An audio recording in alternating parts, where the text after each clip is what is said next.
तो जैसे उस्ताद जी बोले कि मैं थोड़ी एक गिलास लस्सी पी लेता हूँ और ज़रा सा आप साइकिल थाम कर रखिए। उस्ताद साहब लस्सी पीने लगे तो हमने साइकिल के पुर्जों के ऊपर ऊपर नीचे परीक्षा शुरू कर दी। ने उस्ताद साहब ने उन्हें साइकिल दे दी और हमने क्या किया, इन्हें लेखक ने कि साइकिल के पुर्जों की ऊपर से नीचे जैसे परीक्षा शुरू कर दी। फिर कुछ जी में आया, उसका हैंडल पकड़कर चलने लगे।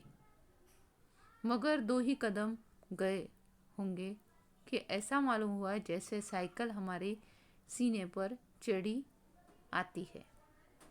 जैसे थोड़ा सा ही चले तो उन्हें ऐसे लगा कि ये साइकिल एकदम से अपने ऊपर आ रही है। एक हाथ छोड़कर वो जैसे उन्होंने कोशिश की कि उसका हैंडल पकड़कर चलाने लगे। मगर 2-3 कदम चले और ऐसा मालूम हुआ जैसे साइकिल उनके सीने के ऊपर चढ़ेगी। हमने साइकिल छोड़ दी और मुड़ गए, पर दूसरे ही क्षण साइकिल जैसे जो साइकिल थी पूरे जोर से हमारे पाँव पर गिर गई और हमारी रामदुआई जैसे बाजार के एक सिरे से दूसरे सिरे तक गूंजने लगी। जैसे उन्होंने कोशिश की, दूसरे क्षण क्या हुआ कि वो साइकिल जोर से उनके पैर पर ही आकर गिर गई और उनके एक सिरे से दूसरे सिरे तक आवाज़ गूंजने लगी। उस्ताद लस्सी छोड़कर दौड़ाए और अन्य दयावान लोग भी जमा हो गए। बाकी लोग भी जमा हो गए क्योंकि लेखक के जो साइकिल चलाने के लिए उत्सुक थे और वो साइकिल पैर पे आकर गिर गई थी। सबने मिलाकर हमारा पाँव साइकिल से निकाला।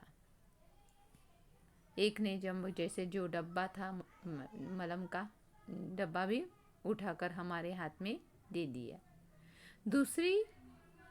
दूसरे ने हमारी बगल में जैसे हाथ डालकर हमें उठाया और सहानुभूति से पूछा, चोट तो नहीं आई? ज़रा 2-4 कदम चलिए, नहीं तो लहू जम जाएगा। जैसे उन्हें कहा, सहानुभूति से पूछा, कहाँ पे कहीं चोट तो नहीं आई है? और थोड़ा सा 2-4 कदम चलने के लिए भी कहा। मगर हमारे वीर हृदय का साहस और धीरज तो देखिए। अब भी मैदान में डट रहे, इन्हें जैसे डटे रहे। कई बार गिरे, कई घुटने तुड़वाए, कपड़े फटवाए, पर क्या मजाल जो जी छूट जाए। 8-9 दिनों में साइकिल चलाना सीख गए थे, लेकिन अभी उस पर चढ़ना नहीं आता था। यानी अब लेखक 8-9 दिनों में साइकिल चलाना सीख गए थे, पर उस पर चढ़ना उन्हें नहीं आता था। अब जैसे वो कोशिश करते थे, कोई परोपकारी मनुष्य सहारा देकर चढ़ा देता था और फिर लिए जाते थे। हमारे आनंद की कोई सीमा न थी। सोचा, मार लिया मैदान हमने। ऐसे लेखक का था कि जैसे उनके आनंद की, जैसे उन्हें साइकिल आ रही थी तो ऐसे उनके आनंद की कोई सीमा नहीं थी और उन्हें ऐसे लगता था कि उन्होंने पूरा मैदान मार लिया है। 2-4 दिन में पूरे मास्टर बन जाएंगे। इसके बाद ट्रेनिंग कॉलेज, फिर 300-400 रुपये मासिक जैसे महीना। उस दिन उस्ताद जी ने हमें साइकिल पर चढ़ा दिया और सड़क पर छोड़ दिया कि ले जाओ, अब तुम सीख गए हो। यानी उस्ताद जी ने क्या किया, उन्हें साइकिल पे चढ़ा दिया और अब कहा कि तुम सीख गए हो, तुम अब चलाना जानते हो। अब हम साइकिल जैसे चलाते थे और दिल ही दिल में फूले न समाते थे। यानी खुशी के मारे वो जैसे बहुत खुश होना, फूले नहीं समाते थे। मगर हाल यह था कि कोई आदमी 100 गज के फासले पर होता तो हम गला फाड़ फाड़ कर चिल्लाना शुरू कर देते, साहब बाई, यानी साहब रहे या कोई बाई रहे, तरफ हट जाइए। दूर फासले पर कोई गाड़ी दिख जाती तो हमारे प्राण सूख जाते। उस समय हमारे मन की जो दशा होती वो परमेश्वर ही जानता है। जैसे लेखक के मन में बहुत दुविधाएं थी। वो साइकिल चलाना सीख गए थे पर एकदम अच्छे से उन्हें साइकिल नहीं आती थी। दूर से कोई इंसान भी दिख जाए तो ज़ोर ज़ोर से चिल्लाना शुरू कर देते थे या गाड़ी भी आ जाए, उसमें फासला रहे, तो भी उनके प्राण सूख जाते थे और उनके मन की दशा वो परमेश्वर ही जानता है। जब गाड़ी निकल जाती तब कहीं जाकर हमारी जान में जान आती। सहसा सामने से तिवारी जी आते दिखे। हमने उन्हें फिर भी दूर से अल्टी जैसे आवाज़ दी, अल्टीमेट किया, जैसे आवाज़ देना अल्टीमेट किया, और तिवारी जी बाई तरफ हो जाओ वरना साइकिल तुम्हारे ऊपर चढ़ा देंगे। यानी तिवारी जी को कहा कि बाई तरफ हो जाओ, नहीं तो ये साइकिल तुम्हारे ऊपर चढ़ा देंगे। तिवारी जी ने मुस्कुरा कर कहा, जरा एक बात तो सुनते जाओ। तिवारी जी कहे कि मुस्कुरा कर कि एक बात तो सुनते जाओ।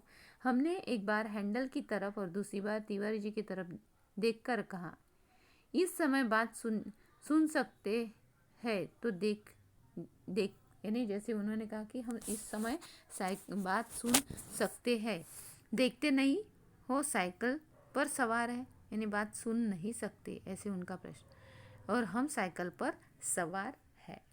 तिवारी जी बोले, तो क्या साइकिल जैसे, तो साइकिल जो कि है चलाते हैं वे किसी से बात नहीं करते क्या? तिवारी जी का कहना था कि कोई साइकिल चलाता है तो फिर उस किसी से वो बात नहीं करता क्या?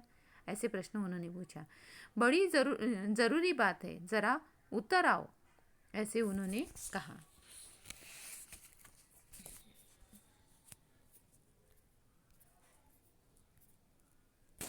हमने लड़खड़ाती हुई साइकिल को संभालते हुए जवाब दिया, उतर आएंगे तो चढ़वा कौन देगा, यानी कौन चढ़वाएगा, ऐसे प्रश्न पूछा। अभी चलाना सीखा है, चढ़ना नहीं सीखा है।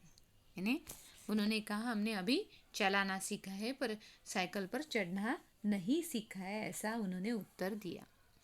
तिवारी जी चिल्लाते चिल्लाते ही रह गए और हम आगे निकल गए। तिवारी चिल्ला ही रहे थे और जैसे ये आगे निकल गए। अब आगे निकल गए, हमने जैसे लेखक को बहुत उत्साह आया था, जैसे वो अब साइकिल चलाना सीख गए थे और जैसे पैडल जैसे आगे आगे हैंडल को संभालते हुए पैडल मारते हुए जा रहे थे तो उनको खुशी हो रही थी। पर उनको साइकिल से उतरने के बाद साइकिल पर चढ़ना मुश्किल लगता था और वही काम उन्हें नहीं आता था। अब क्या हुआ, इतने में सामने से एक तांगा आता दिखाई दिया। सामने से एक तांगा आया और हमने उसे भी दूर से ही डांट दिया। जैसे कोई भी दूर से आता था तो वो डांटना शुरू कर देते थे, तो तांगे वाले को भी उन्होंने वही किया, जोर से डांटना शुरू कर दिया। और फिर क्या हुआ, बाई तरफ भाई अभी नए चलाने वाले हैं, यानी बाई तरफ भाई अभी नए चलाने वाले हैं, ऐसा उन्होंने कहा। तांगा बाई तरफ भाई चला लो, ऐसे उनका कहना था। तभी नया चलाने वाले हो क्या, ऐसे तांगे वाले में। तांगा बाई तरफ हो गया। हम अपने रास्ते चले जा रहे थे। एकाएक पता नहीं घोड़ा भड़क उठा या तांगे वाले को शरारत सूझी, जो भी हो तांगा हमारे सामने आ गया। यानी एकदम से वो बाई तरफ हो गया और एकदम से क्या हुआ गया कि घोड़ा भड़क उठा और तांगे वाले की क्या शरारत, तांगे वाले को क्या शरारत सूझी कि जो भी तांगा हमारे सामने आ गया और हमारे हाथ पांव फूल गए। लेखक के हाथ पांव फूल गए और फिर क्या हुआ कि जैसे जरा सा हैंडल घुमा देते तो हम दूसरी तरफ निकल जाते। पर अभी क्या हुआ कि जैसे लेखक तांगे से भिड़ गए।